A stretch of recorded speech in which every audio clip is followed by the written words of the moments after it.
the Evolution Security Podcast.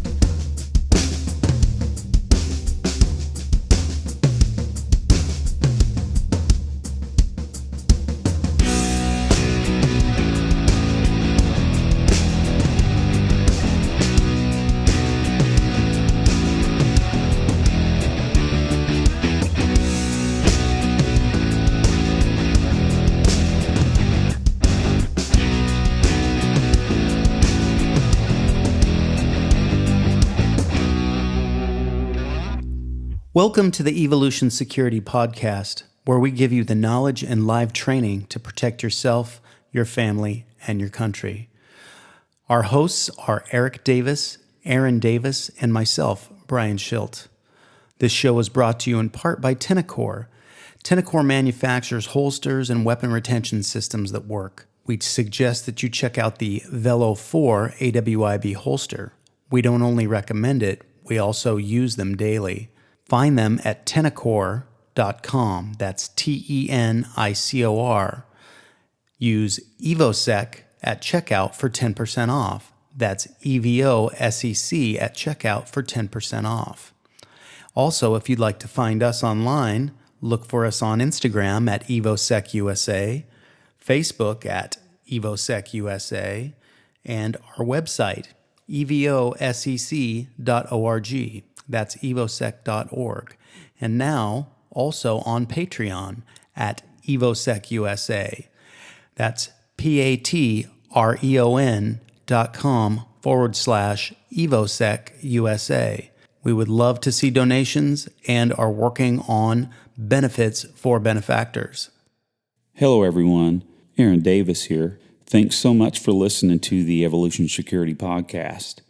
This show has been an amazing outlet for the three of us to share our journey in getting better at everything we're passionate about, from art and music all the way up to using and getting more proficient with lethal projectiles. Now, I'd just like to remind you listeners that we'd really appreciate that you, of course, subscribe to the show, share the show with your friends, and please just take a moment to swipe down on this episode and rate the show. We would really appreciate your time in doing that.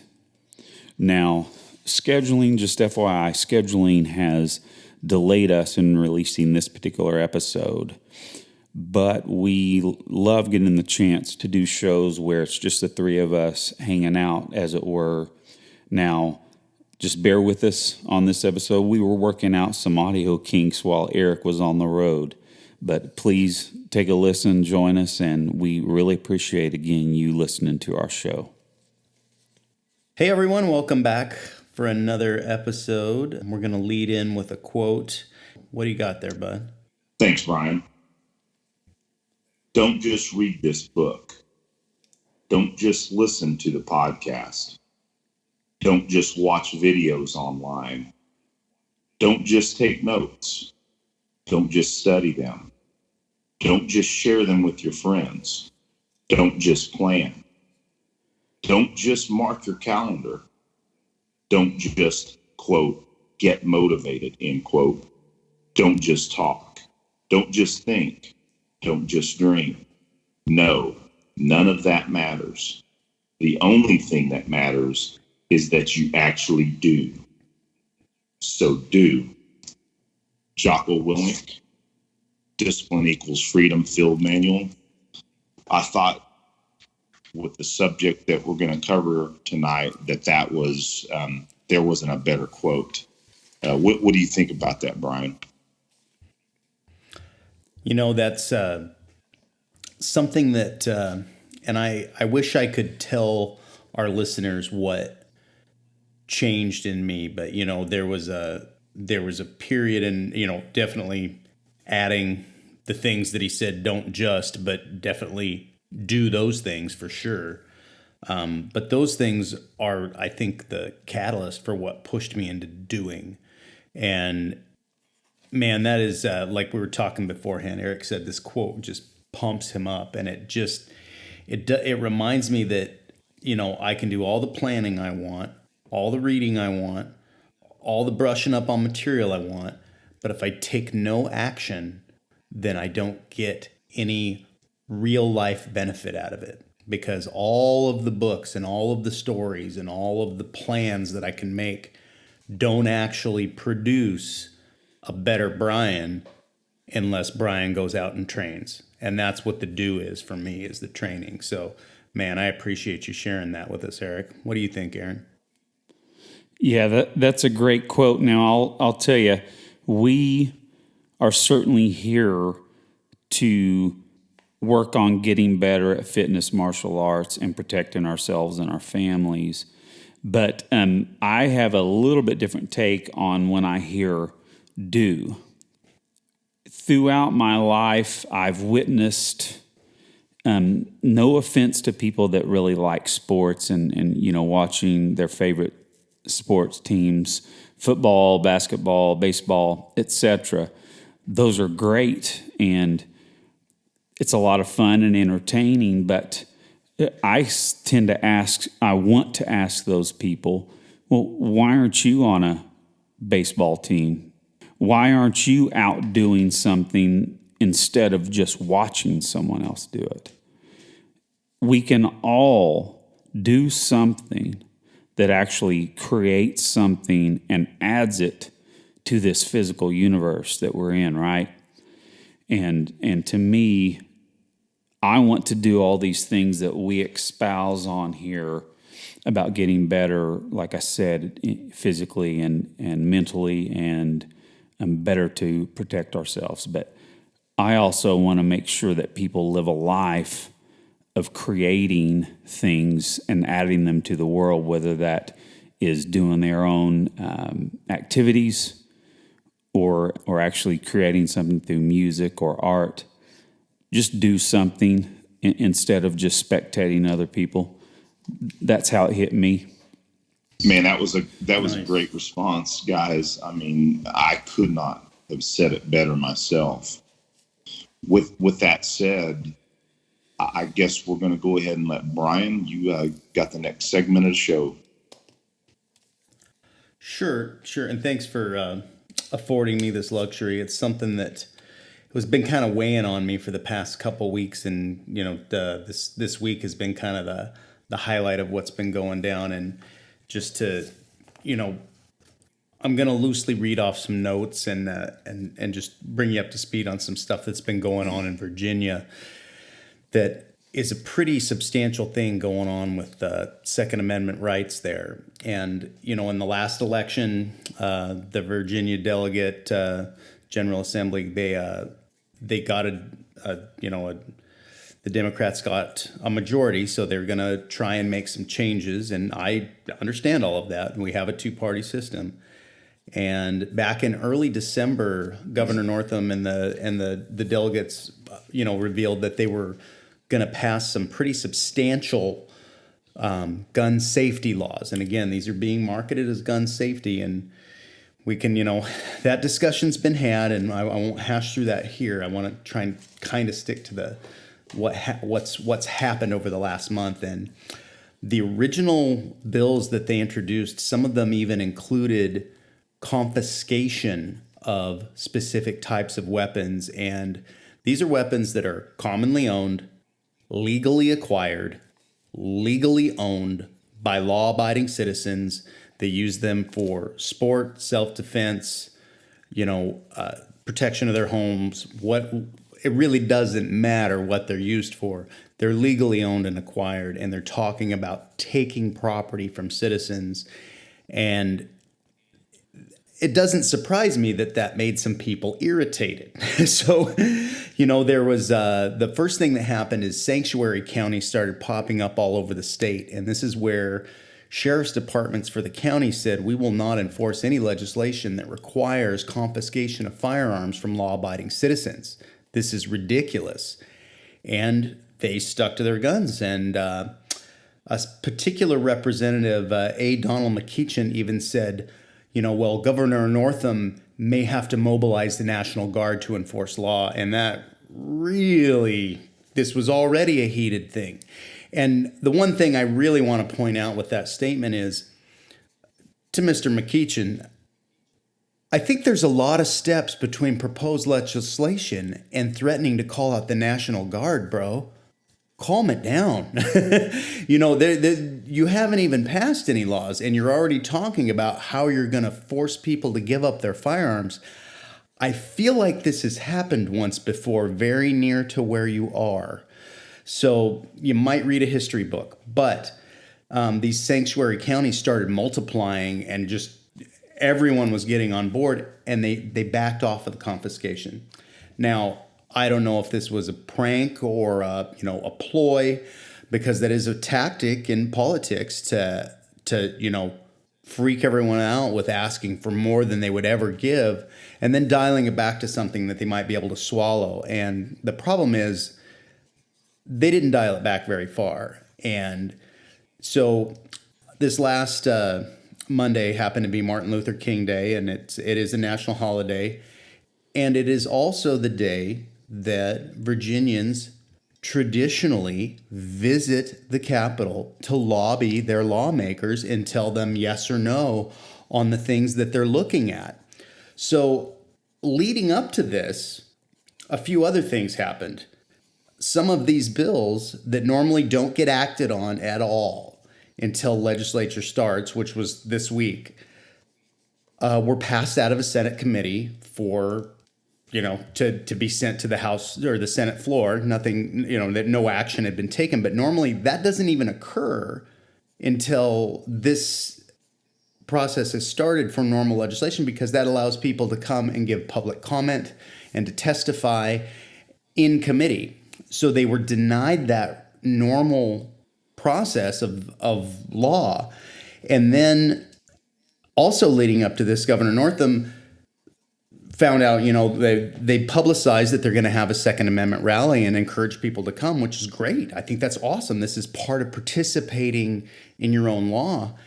And he declared the Capitol grounds a gun-free zone under an emergency clause. He declared a state of emergency for it, and actually set barricade fences around the entire perimeter of the Capitol grounds. And now there's a lot of lawmakers and people that just go to work there every day that carry every day. It's legal to carry on campus in Virginia. Oh, wow. And not only did he deny everyone of their right to just protect themselves in that situation, he also really kind of created a problem with the people having this rally, because they're all afraid that a bunch of people with guns are going to show up and cause a problem. And the real interesting part of the situation is that rally went off without a hitch. And I've seen numbers, I don't know where to turn to for a solid number of what turned out, but it was tens of thousands of people. I've seen numbers as high as 60 or 70. I'm not sure. They were prepared for as many as 100,000. I know that, but not a shot was fired. Interesting, with that many armed citizens and guns in one location, you'd think it'd just be from what we were led to believe, that it would be a terrible place to be in, just so dangerous. And, I don't think it could have been any safer. And there's just been so much rhetoric on both sides of the fence here, and people saying how could someone, go do this on such an auspicious holiday, on Martin Luther King's, holiday. And it's like, well, one, this is the day they normally go. And two, I saw a picture of a gun store owner, and if you look at any of the media, you'll see him. He got photographed a lot. He was carrying a Barrett 50 cal, and there's a picture of him posing with two African American men, and one of them's actually wearing a shirt that say "Black Guns Matter," which is great. He's got a sense of humor. I love it. Absolutely. They're embraced and smiling. That is exactly what Martin Luther King dreamt of. So, I don't think there's a more fitting day for them to have done this on. There was women there. There was people of every ethnicity there. And they're all there to tell the government, stop. You're taking away something that belongs to us. Don't do this. And they're being oppressed by the government that is actually changing the rules as we go, so that they can't have access to do what they want to do. It's a little frightening and a little tyrannical, if you ask me. So when it was all over and done, they even picked up after themselves. They actually organized cleanup committees and cleaned everywhere they had been. And the place was probably left cleaner than when they showed up. I've seen a lot of marches, and I've seen a lot of plastic bottles and signs and garbage in the roads, and Virginia was not a mess when they were done. So all I have to say is thank you to the patriots that showed up for that. Had that been, less than 3,000 miles away, I definitely would have considered going if it had been just up the street, But definitely, and there are people that traveled that far because they believe in what those people are fighting for, and they are frightened by the risk of what is going to be taken. And it's actually it's a violation of the Constitution, and it's a violation of the oaths that those people took when they took their office.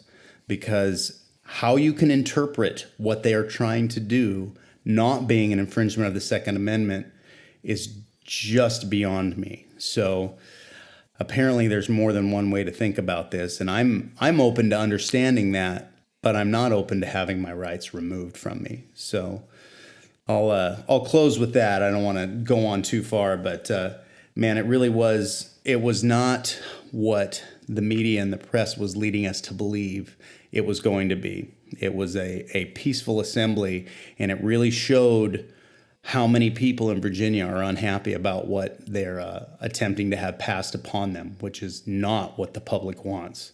And that's a scary thing. So, Aaron, you got any feedback on that? I was listening to a talk show host, and I'll be honest, I don't remember his name, but when you're leaving work after a long day, sometimes you just flip through the channels, and this gentleman talked about how he had specifically took a screenshot of one particular story where the headline was as if this event turned out to be chaotic, and that it was exactly what they were portraying was supposed to happen, with a bunch of rowdy Second Amendment gun owners walking around with their guns. And then he went back to it later in the day after this event went off great, like you described. Again, I couldn't help but think of it as being the complete opposite of an Antifa event where they did trash the place. But at the end of the day, they had to change the headline that was fairly well innocuous. It was something like, Second Amendment rally came off without a hitch, something like that. But they literally, the same exact story, different headline. So I just found that interesting. And I, of course, was really encouraged. I don't care how many people were there, but it looked like a lot of people showed up to protect the Second Amendment, which we got to remind people, again, is not about hunting. The Founding Fathers were not concerned about going out turkey hunting with their shotguns, their muskets. They weren't concerned about that. They had just fought a war of revolution against tyrants. The Second Amendment is, and this is very controversial, which is amazing to me because, in my opinion, it's been pushed down and not taught in our public school system. But it is a fact. Now, I'm not saying that we have our weapons to revolt against the government. I think that, to borrow one of your phrases from another show, Brian, that ship has sailed. But 100% it is still a check against pure tyrannical power. And then, of course, the Second Amendment stating that we have the right to keep and bear arms. Bear means carry. Why else would that be in there? Keep means you can have it. Bear means you can carry it. So, and it is all, of course, about the most effective means of defending yourself a force equalizer when you are not equipped necessarily to fight 3 or 4 attackers. But that's just what came to my mind. Hope that covers it. It's, again, I'm encouraged by what happened, just like you, Brian. Yes, so Eric here. I have a few comments as well. Aaron, you're mentioning Antifa. One of my thoughts on it was that it is amazing to me, reverting back to your statement about the media stories. The governor of Virginia was essentially trying to foment violence. I mean, there were most assuredly going to be fringe individuals at a rally like that. Let's face it, we got folks on the fringe side of conservatism, and let me be careful that I don't paint that brush. Let's just say it. We have fringe individuals that are willing to commit violence at an event like this, but they are so minuscule. I mean, they do not even represent a scintilla of the Second Amendment, pro-Second Amendment society. But you know what is insidious to me is darn well that the governor of Virginia and the left, the rabid left anti-gunners would have loved. They would have stood on the sidelines and cheered if violence took place. And that's the difference between those of us that believe in liberty and believe in protecting our fellow man, protecting our families and our government, or our society, That's the difference. And I would say about Antifa, I guarantee you, and citing the New York Times, which I imagine that the New York Times is siding on the conservative side, that there was 22,000 people there. So I would imagine that included veterans, that included law enforcement, off duty, of course. That included a lot of very, very capable people, way more capable than those soy boy mask-wearing Antifa that use tactics of ganging up on individuals that they see as weaker and committing true violence. The left is who commits violence. And throughout history, that's been the case. All you have to do is look at any leftist revolution throughout the world. I mean, they use violence to accomplish their means. And the conservatives and pro-liberty do not, unless pushed to the point of pure tyranny, which is what our founding fathers did. And then we reverted back to our enlightened society to, press for a greater good, a greater nation. So I don't want to belabor too long on this, but these are, I think, the most important parts that I take away from this. As you're wrapping up, Eric, I just have one question, and I know this is kind of trite, but as that governor was disarming everybody around him and on the campus of the government there, do you guys think he joined in that disarmament? Absolutely not. His guards that were, I'm sure, all around him, do you think they left their guns at home? Not at all. And I don't think so. And guys, I have just a couple more comments. Bottom line, I'm not a legal scholar, but I believe, and I've heard some commentary on this multiple times, and this is paraphrasing. The 10th Amendment essentially says that the powers not delegated or restricted by it by the Constitution or the Bill of Rights are reserved to the states and municipalities. I believe, and I've heard other scholars state, that restricted by it does simply that.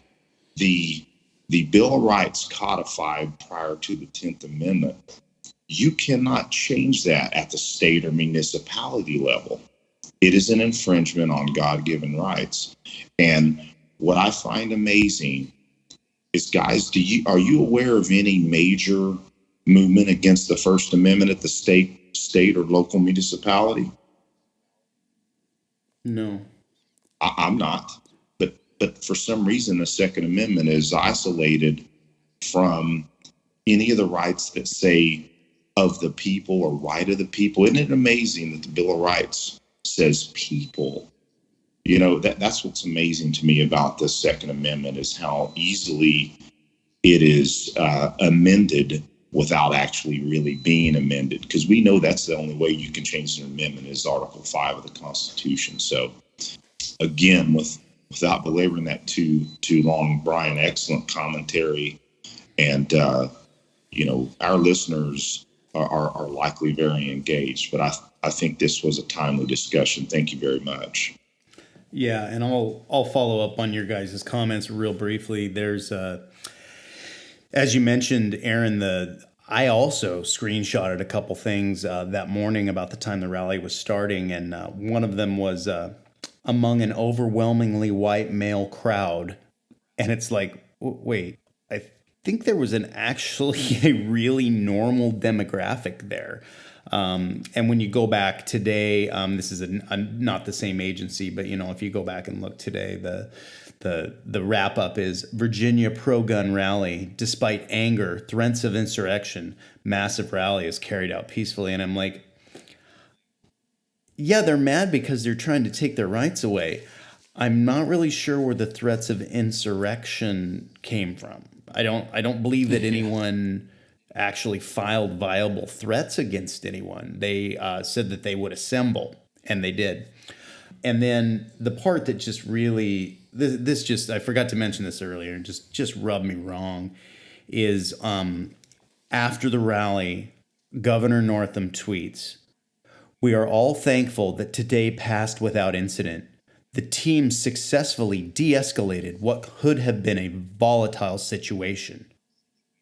Are you kidding me? Yeah, what a joke. What a jerk. You personally created the anger and contempt in these people and then take credit for de-escalating it?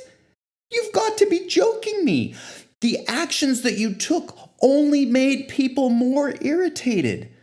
And the fact that there was no volatile situation is because we're adults.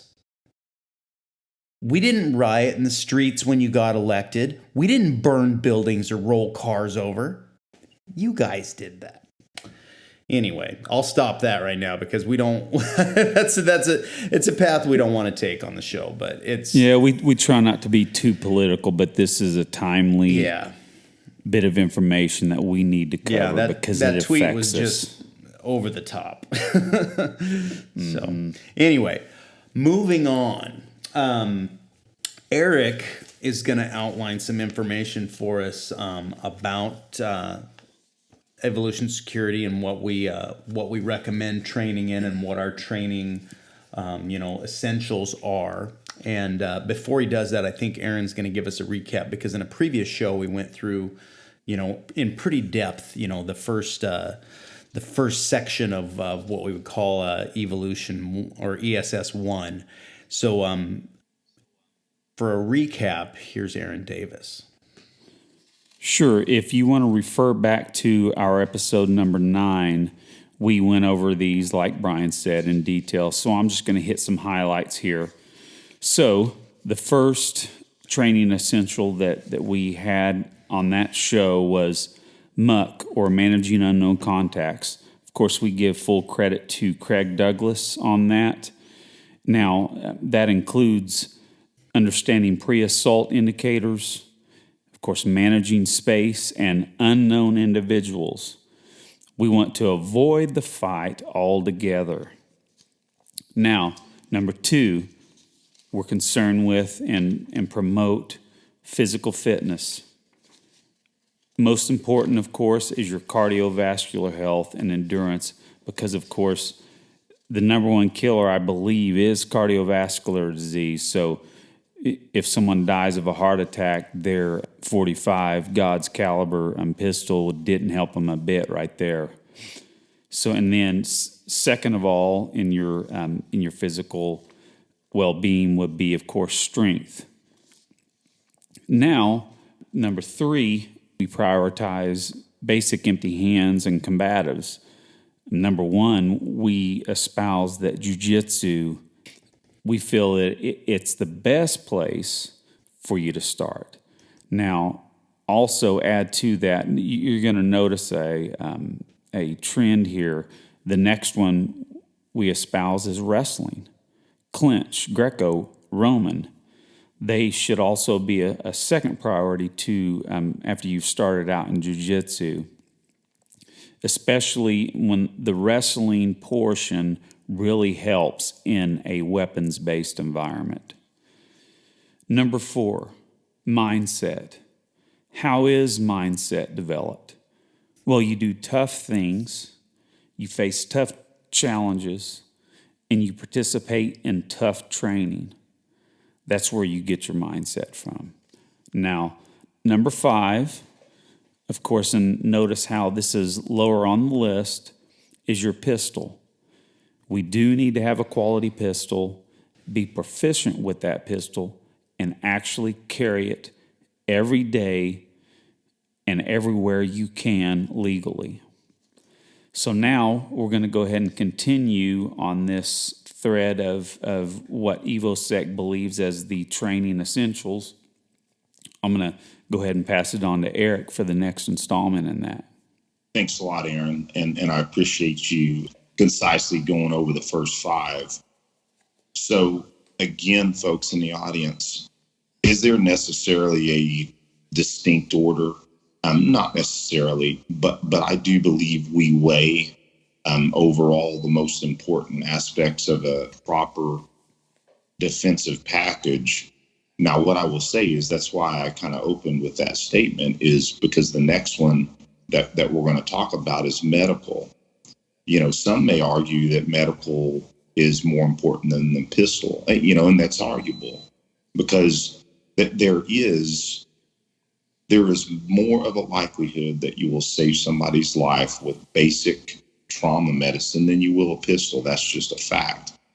But when we were discussing our focus, we're trying to espouse what, let's say, somebody that is just getting started, that doesn't really know what is weighed over the other. And when we're talking about self-defense, we want to get people started in what they would need for capabilities wise. So that's why pistol was before medical in this case. So with that said, there is no reason why folks shouldn't have some form of a basic trauma medicine capability.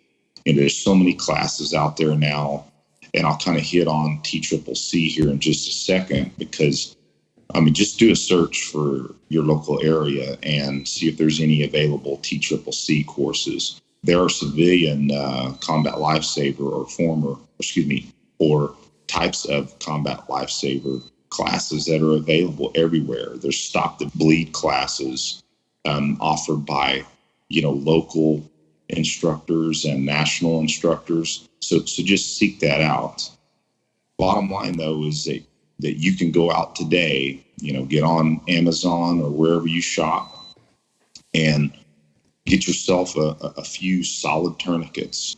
TCCC and I espouse what they recommend, and I believe in my experience with medical gear that the CAT tourniquet and the soft T-wide are my preferences. Specifically, I prefer the soft T-wide over the CAT, but either one are superb tourniquets. Good packing gauze, doesn't have to be quick clot gauze, but we would honestly prefer the quick clotting type of gauze. A couple of chest seals, and maybe an emergency dressing. Those are all things that you can pack, and you can throw it in a Ziploc bag. Doesn't have to be in some fancy tactical pouch. So just start there. There's been a couple of times that I've assisted in accidents throughout the years, and I haven't been, at least in a defensive shooting, that I needed my skills for that. So what I would say is you're more likely to need medical. So for a couple of recommended training, folks that we either know or have worked with, And this first gentleman is actually going to be on the show soon, and that's Dr. Sherman House of the Civilian Defender. So do a search for civiliandefender.com and support Sherman. He has superb trauma medicine and also firearms courses as well. He's a superb firearms instructor. I've trained under Sherman in the past. We also have Dark Angel Medical with Kerry Davis, and just simply do a search for darkangelmedical.com. And then not least of all, Lone Star Medic with Caleb Causey. That's lonestarmedics.com. There's many others out there, but those are folks that are prominent in the industry, and just to give you guys some places to go. And also, go ahead and check the show notes out. I'm going to have a link for the ability to download the TCCC FM. That's Tactical Combat Casualty Care. It was fielded by the Department of Defense. Frankly, some of the best basic trauma medicine has come out of the last 12, 13 years in combat. So that's an excellent source. So go to that link and download that FM, and that's a good place to start. So, guys, you got any comments on medical? No, I'd just like to, echo what you said. You do not have to have a combat hospital, in the bed of your truck.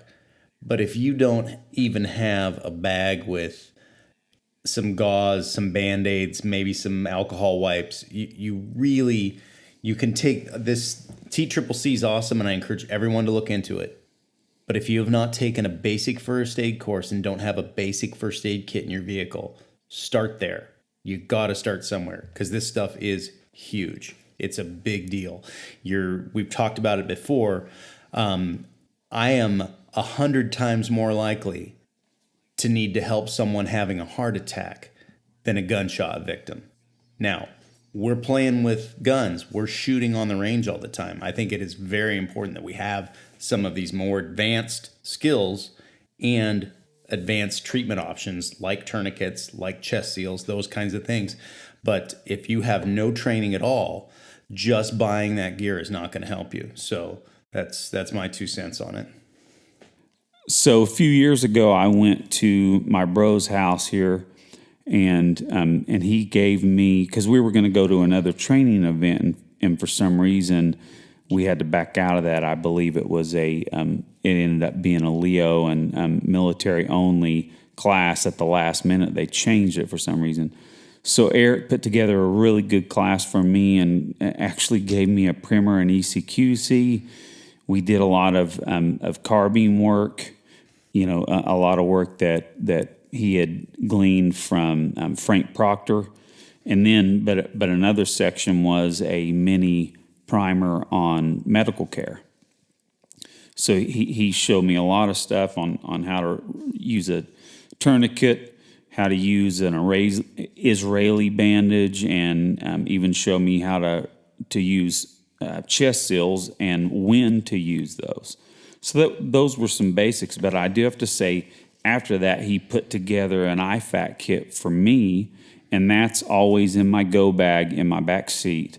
But beyond that IFAC kit that my bro put together for me, every single day I wear a pair of Zion stretch pants, and no, they do not sponsor the show. They're just really great pants because they don't look like Shoot Me First khakis.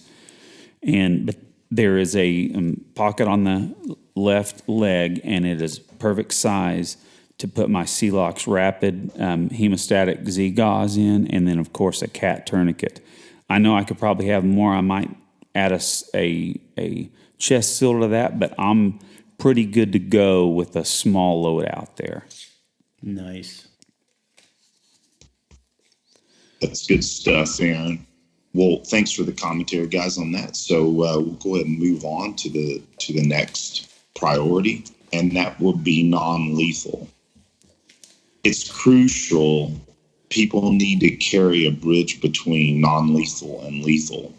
if you really consider the fact that most situations do not warrant the use of lethal force. And also, I don't want to have to get into a fist fight or rolling around on the pavement, even before that goes lethal. So, if I can just use my pepper spray, my Palm, POM pepper spray, I can probably walk away without being hurt myself or having to hurt another human being other than their pride and, that they're going to have to wash out their eyes and wash their face. But, there are other less lethal or non-lethal, I should say, that are recommended. But overall, I think pepper spray is proven to be one of the best tools for that. So, and there's many manufacturers out there. Guys, what pepper spray do you guys use? I use Sabre. I just got a hold of it, and I like its form and everything. I do know that the Palm is highly recommended too. Yeah, I need to get off my tail and order some Palm. I've had it in the cart since before Christmas, and I need to just go ahead and get that done. I thought I might be getting some as a gift, so I waited to order. But get on it, Brian. It costs $9. I know. Well, I'm gonna get a 12-pack. I don't care about the $9. Yeah, okay. But I do have Asp. Also makes some nice products along with batons and handcuffs. They do make a keychain style that is has a lock on it, and it is an easy deploy. But I would, having handled and used both, I would recommend the Palm over because of the ease of use and the functionality of that new safety cap that they've got. It's definitely I think a 100% safe pocket carry and easily deployable. So, yeah, definitely agree with you.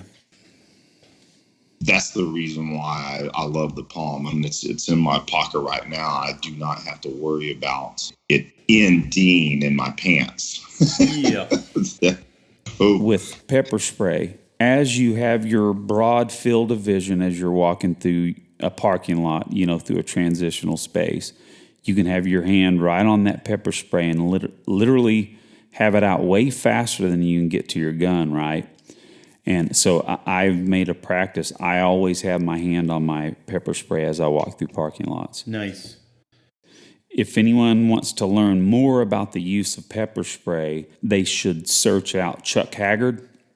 He has so much information on pepper spray. And Eric, to echo what you said earlier about going hands-on with someone, you're a pretty darn capable guy when it comes to that form of force, and so is Chuck Haggard, and being a veteran law enforcement officer has gone hands-on plenty of times, but he says parking lots are hard. He's older, and, no matter what, when you get in a fight, you're going to get hurt. And more than likely, even if it's minor, you're going to be injured for life in a fight.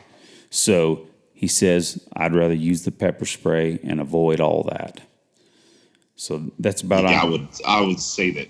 Oh, go ahead, Aaron. Nope, that's it. I just wanted to make sure to bring up Chuck because he's a great guy and he's legit. So. And Chuck is I think one of the industry leaders in the use of pepper spray. So yeah, great mention of Chuck. So moving on, the next priority is to read. Now, that's a little bit nebulous, but let's face it, folks, studying any subject is well worth your time. We should always strive to gain more knowledge every day, even if you're just committing to reading 5 minutes a day. That you're going to get something out of it, and the easiest way to gain knowledge is to read. No matter the subject.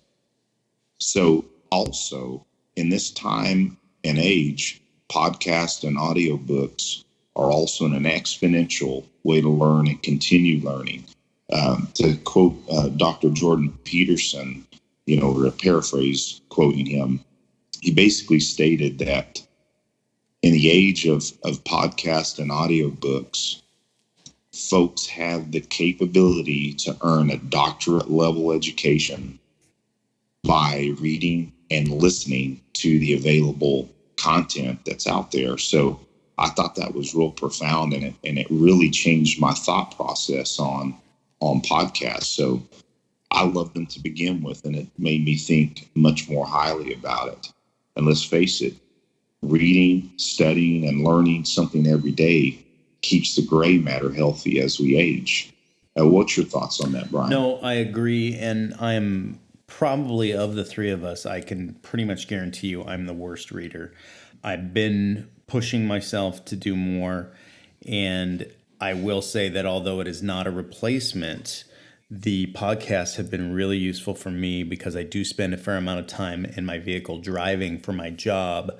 And man, although I am reading the one of Jordan Peterson's books, listening to the 12 Rules for Life lectures has been amazing because it's really given me some insight into all of that. So as I'm moving through the book, it's all kind of tying together and very cool. And, same thing with Jocko. It's like, a lot of people may not have time because some of these podcasts are up to 3 hours. I mean, but you don't have to listen to the whole thing, and you can also go cherry pick. And if you do any searches, man, there's some really epic shows, and it's not hard to find them because they're the highest rated, but I definitely agree with you that the amount of information that's available is staggering.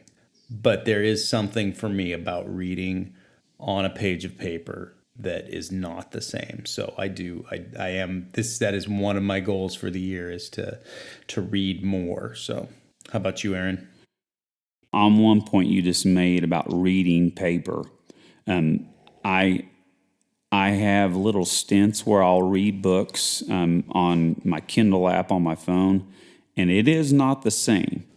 I like filling the pages. I like having the book for easy reference, and I write notes in it, highlight items, and reading real books, I enjoy that more. Now, you're probably not the least at reading right now, Brian. It's something that has had to go on the side for me, but I'll tell you this, every night my family and I sit down and read a book together. We just read a chapter. It's a nice time to quiet my boys down, and we all sit and read. And lately, we've been reading the old original Invisible Man story. Nice. Tell you what, that Invisible Man, he's a jerk, man. I didn't realize how much of a jerk he was. I recalled he was like a good man that had a problem. Man, he's going around beating people up and stealing stuff, and I'm getting ticked off about him. But now, after we finish that, I want to read a book that is by far one of my favorite books. And I meant to say, there's a lot of value in reading fiction also, because, again, you're exercising your mind. But sometimes I'm so focused on getting better at concrete things, I like the break in my brain of just being entertained or enlightened by the brilliance of someone's words.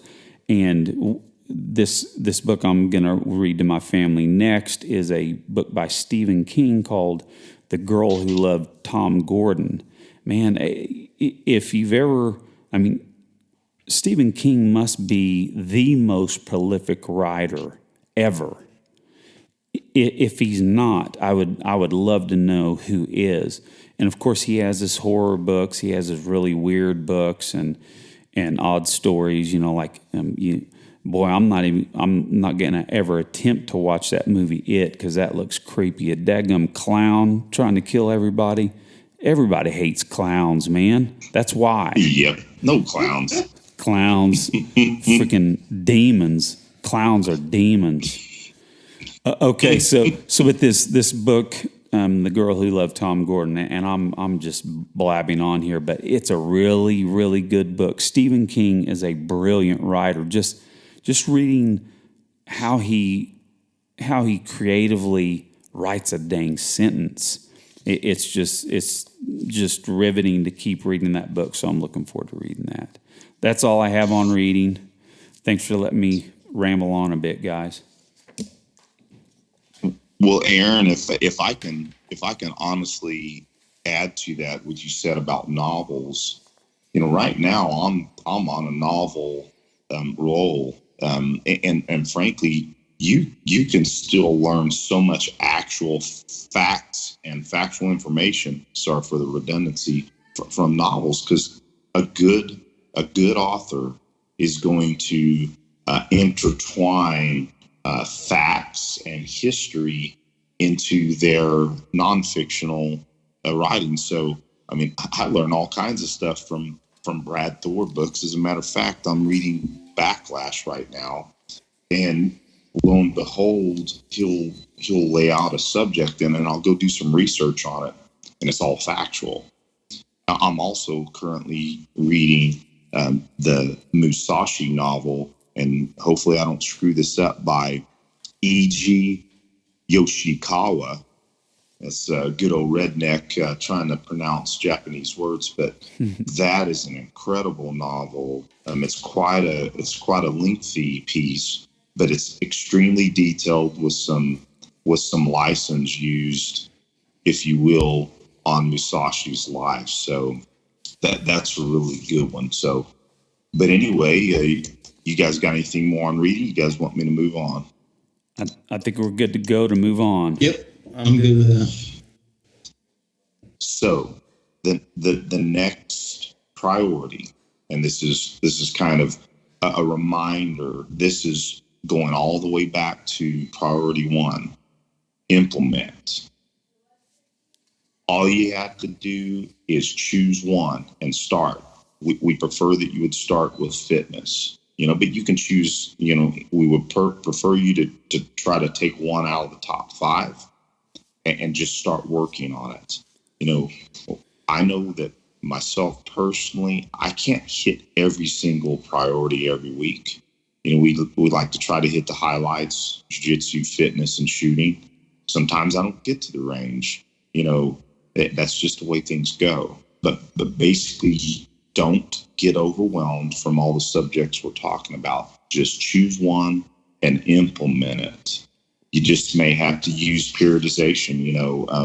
Our previous guest, Cecil Birch, he uses periodization very, very concisely, and he plans his year out in his periodization. So that's definitely something that you can use. We just have to prioritize. Okay, and we're going to go ahead and close out the next 5. We want to keep a log, a notebook.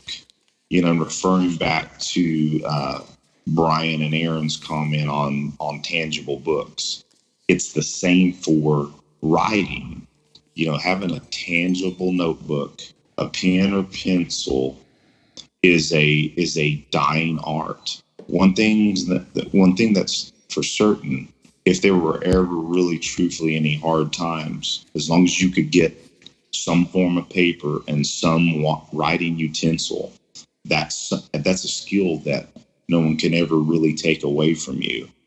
And I recommend that if the audience out there, if you don't have a notebook or don't have a pen or pencil that you write things down in, you don't have to write anything daily. We would like that. I know I don't write, everything daily that I do in my journal, but I do on a very regular basis. My notebook is with me most of the time, and I do write throughout the week in that notebook. So essentially, we want to journal our workouts. That's a good place to start. We want to journal our jiu-jitsu classes, our takeaways from certain techniques, ideas that we may have. For instance, I write down ideas all the time in my notebook about shows that we would like to, record for the podcast. Sometimes it's a really good memory. And I will tell you that I've went back recent years in my notebooks. I have them all, and they reside in my library.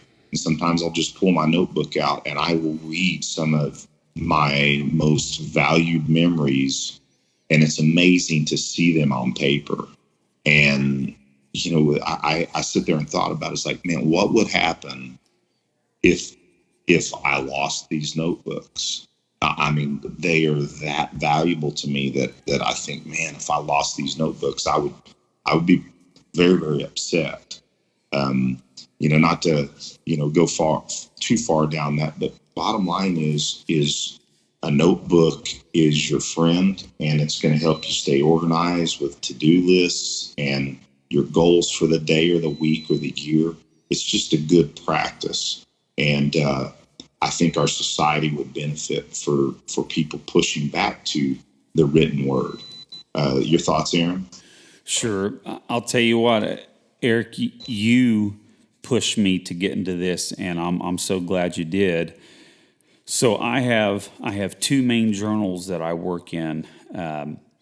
One, of course, is my training journal, and let's digress a little bit here. And these aren't just regular notebooks. These are high quality paper, high quality, leather bound. They're really nice so that they'll last for years and years and years. And I specifically like to write with a pencil. The tactile sense of scratching on paper with the pencil I really like. And another thing is, when you handwrite, your brain is actually engaged in a different way than when you're interfacing in other ways, say digitally or simply reading. So, case in point, whenever I have a difficult time figuring out a problem at work, I will start to write it down and I will figure out the problem simply because I engage my brain in just kind of sketching it out. But so I keep my training journal. I bring it to the range with me all the time, and I write my scores down for our drills that we do. And I also do it in a respectful manner and write as clear and as well as I can when I do that. And then I take rough notes in another notebook when I go to my lessons and training, and then I go back and I transcribe them again with a reverence to the information, and I take my time to write it legibly. Then in my other notebook, it is a practice journal where I keep track of all the things that I work on for music. And I'll be honest, this is kind of easy. That's the one that gets written in the most because I practice guitar a lot.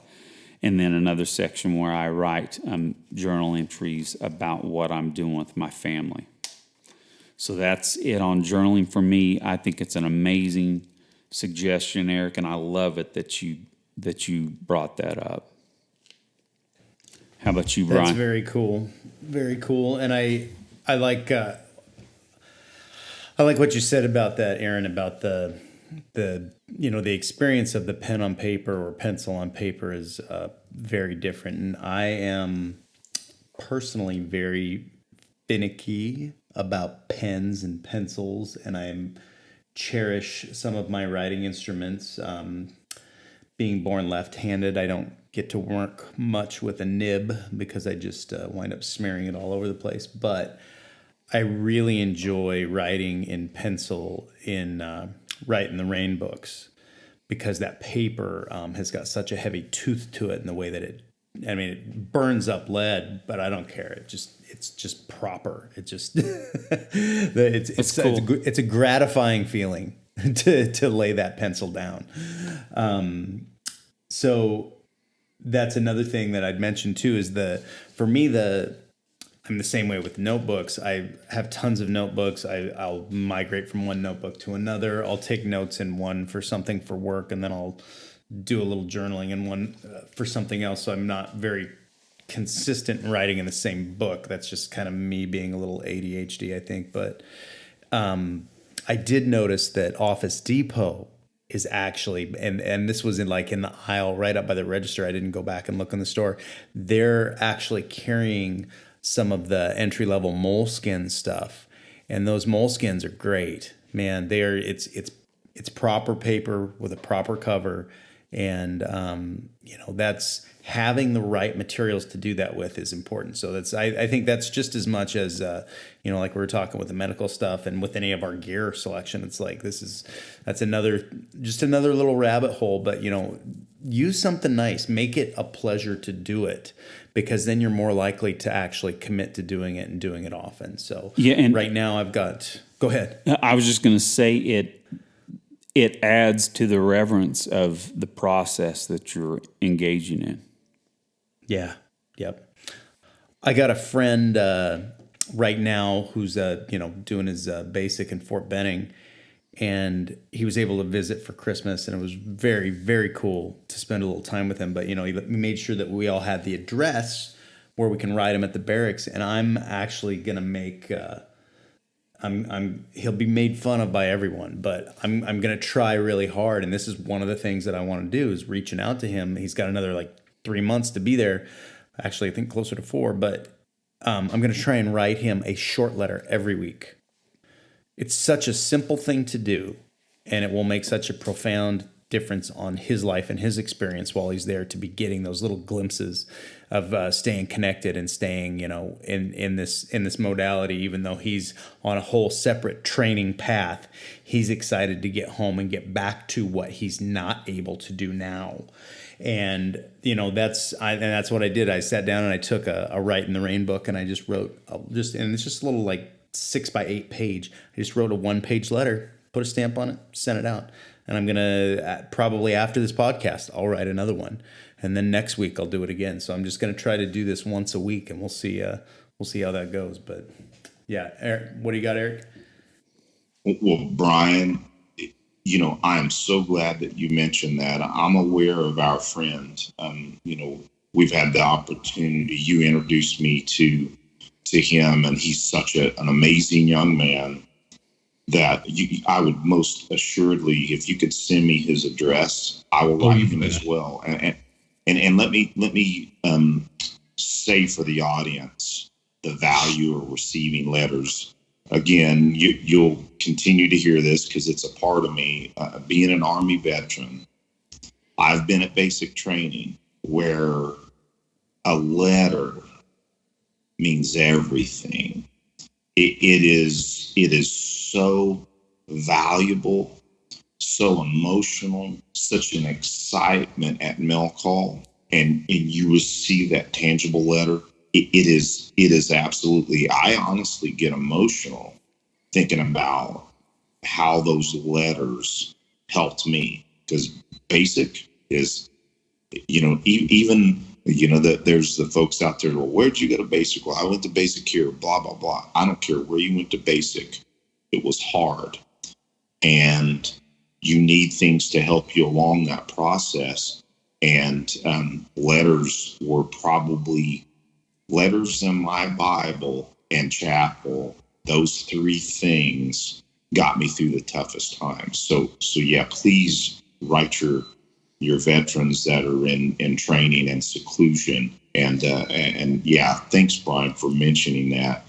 I will also double down on your mention of the moleskin. I use moleskin classic large. There's various colors out there. I change colors, so I have a differentiation between my notebooks. I have one for work. I have one for my main notebook and journal. And they're outstanding notebooks. And I prefer the Fisher Space Pen because I can, it's compact. It writes really well. And I put it on even my T-shirt. I'll put it on there. I always like to have a pen on me most of the time.